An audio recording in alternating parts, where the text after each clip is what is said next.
Hello दोस्तों, मैंने स्त्रियों के अधिकार के बारे में श्री कृष्ण के द्वारा कही गई सुंदर लाइनों को कविता का रूप देने की कोशिश की हूँ। उम्मीद है आपको पसंद आएगी। जन्म से किसी की पुत्री, धर्म से किसी की पत्नी।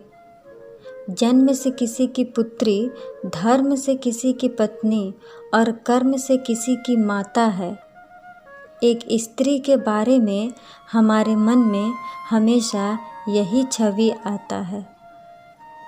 एक अतुलनीय योगदान है स्त्री का हमारे जीवन में। एक अतुलनीय योगदान है स्त्री का हमारे जीवन में। ममता करुणा सजाए रखती वो तो अपने नैनन में। पर अधिकार यहाँ हम भूल कर जाते हैं।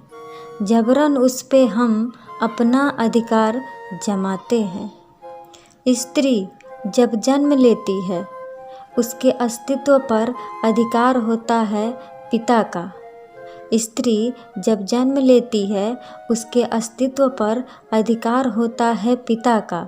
तत्पश्चात विवाह के उसके अस्तित्व का अधिकार होता है पति का।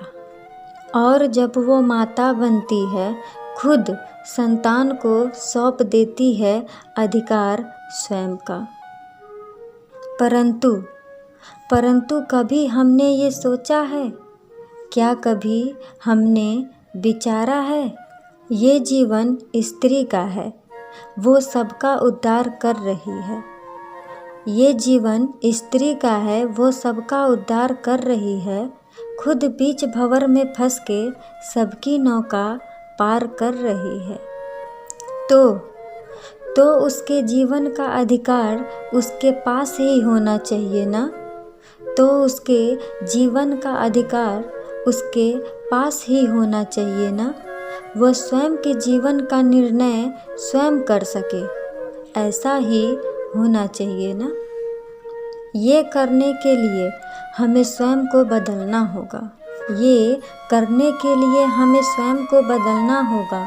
ऐसी छोटी सोच को हमें ख़त्म करना ही होगा। ये सोच वर्षों से चली आ रही है और वर्षों तक चलेगी। ये सोच वर्षों से चली आ रही है और वर्षों तक चलेगी। पता नहीं उन्हें ये अधिकार कब तक जाकर मिलेगी। सुनो खुद में जरा परिवर्तन कर लो तुम। अकारण स्त्री पर अधिकार करने से पहले सोच लो तुम। सुनो खुद में जरा परिवर्तन कर लो तुम। अकारण स्त्री पर अधिकार करने से पहले सोच लो तुम। क्योंकि जब स्त्री अपना अधिकार छीनने पर विवश हो जाएगी, क्योंकि जब स्त्री अपना अधिकार छीनने पर विवश हो जाएगी, तब केवल वो महाविनाश ही लाएगी।